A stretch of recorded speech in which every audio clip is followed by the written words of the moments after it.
प्यारे बच्चों, real mentor में आप सबका स्वागत है। आज हम कक्षा 9 विषय हिंदी की पाठ्यपुस्तक क्षितिज के काव्य खंड का अध्याय 13 जिसका शीर्षक है ग्रामश्री और इसके कवि है सुमित्रानंदन पंत का अध्ययन कर रहे हैं। सुमित्रानंदन पंत का मूल नाम गोसाईदत्त था। इनका जन्म उत्तराखंड प्रदेश के अल्मोड़ा जिले में सन 1900 में हुआ। इनकी शिक्षा बनारस और इलाहाबाद में हुई। इसी दौरान ये स्वतंत्रता आंदोलन में शामिल हो गए। इनकी 10 से अधिक काव्य खंड और नाटक उपन्यास आदि प्रकाशित हो चुके हैं। इन्हें हिंदी में विशेष योगदान के लिए साहित्य अकादमी और ज्ञानपीठ पुरस्कार से भी इन्हें सम्मानित किया जा चुका है। इनका निधन सन 1977 में हुआ।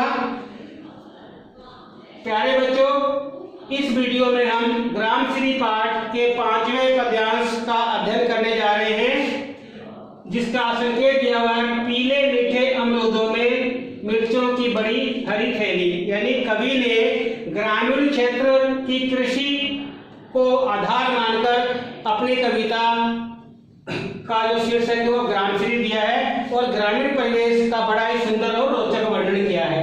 तो इसका भावार्थ है, गांव के प्राकृतिक सौंदर्य और समृद्धि को देखकर कवि कहता है कि अमरूद पहले पीले हुए, यानी इस फल के पकने की जो विधि है वो बताया गया है कि अमरूद पहले पीले हुए, फिर पूरी तरह पक जाने पर लाल लाल धारियां पड़ गई, अर्थात वह पककर स्वादिष्ट हो गए। बेर भी पककर सुनहरे यानी पीले रंग के हो गए।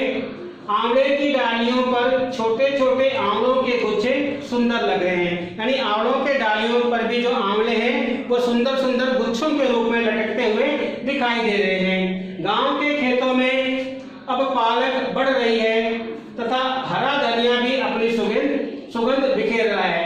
गांव के खेतों में यानी पालक की जो उपज है वो बढ़ रही है और पालक भी बढ़ रही है, उसकी उपज ज्यादा है तथा धनिया भी अपनी सुगंध जो है चारों तरफ खेतों में बिखेर रहा है, फैला रहा है। लौकी और सेम की बेलें भी चारों ओर खूब फैलने लगी है। यानी लौकी और जो सेम है ये बेल के रूप में, लताओं के रूप में फैलती है, तो ये फैलने लगी है। टमाटर पककर मखमल की तरह कोमल और मुलायम हो गए हैं।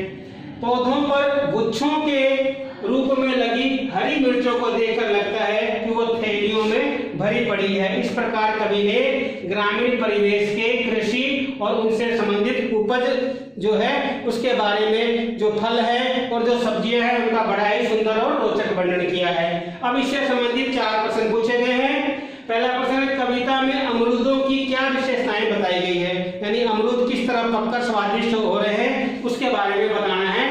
तो कविता में बताया गया है कि अमरूद जब पकने लगे तो पीले रंग के हो गए, पूरी तरह पक जाने पर उन पर लाल धारियां पड़ गई, इससे उनका स्वाद बहुत मीठा हो गया।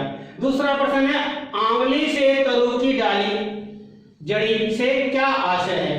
तो इसका उत्तर है कि इसका आशय यह है कि आंवले के छोटे छोटे फल डालियों पर इतनी अधिक मात्रा में आ गए हैं या लग गए हैं कि डाली पूरी तरह ढक गई है और आंवलों के गुच्छे डालियों पर ऐसे लग रहे हैं जैसे टहनियों को फलों से जड़ा गया हो, यानी उसमें टहनियां कम और फल अधिक लग रहे हैं। तो ऐसा लगता है कि फलों को टहनियों के अंदर जड़ा गया हो।